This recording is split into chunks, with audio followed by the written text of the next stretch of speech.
This is Jeff Breedlove with the Georgia Council on Substance Abuse here in beautiful Northwest Georgia, home of Living Proof Recovery, which is in the heart of Rome but serves all of Northwest Georgia. It's one of our best RCOs in the state of Georgia, and unfortunately it's on the chopping block with some proposed staff level cuts.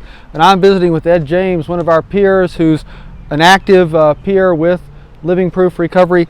Ed, tell us about the importance of Living Proof Recovery to you.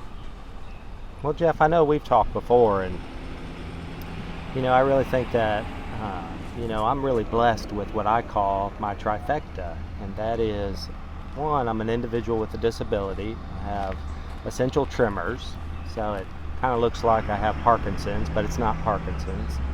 I have a mental health disability. I struggle with depression and anxiety at times. And I also have a substance use disorder. And for me, I found that you can do a lot of good work with medication for the essential tremors and medication to help me with the depression. But from a substance use perspective, that peer support that you can experience from a place like Living Proof, for me, has just been invaluable. I mean, and that's the importance. That may not show up down in the audit books when they're debating the state budget over the next couple of weeks. But what kind of price tag does that do for local law enforcement, to our emergency rooms? How does it help, when peers can be employed instead of taking tax dollars? And that's what Living Proof does. It gives you and me, our peers, the ability to say what happens after treatment. And that's how we sustain our recovery. Absolutely. I've been a proponent for community-based services for over 30 years in my career. And I think of recovery as that community-based service. So as you get stabilized, then you're able to connect with a peer. And for me, I have to give a lot of credit to, her name is Claudia Hamilton at Living Proof. And we've developed a friendship of really accountability, but I can also call Claudia at any time with any of my concerns, or if I just needed an ear for just a moment. You can have an individual therapist, and you can work on your mental health. You can have a neurologist that's going to help you with your tremors, and you have your wife.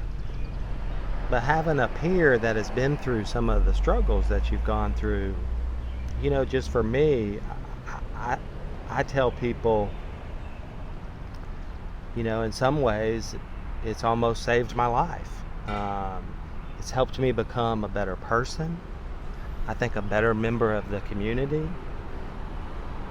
I'm not sure what you can put a price tag on that for, Jeff. Well, you can't, and that's the beautiful thing of it. But they're going to try to with the state budget, and we understand about cuts.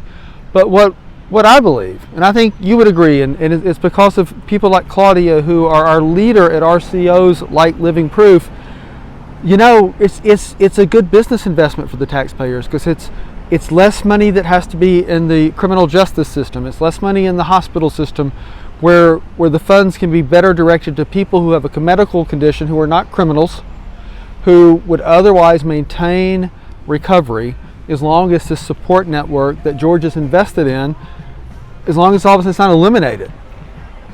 It's a no-brainer. It's a no-brainer. So I think the recovery community understands cuts. Absolutely. But we don't understand eliminating programs like the RCO completely. No, I mean, I guess in my experience,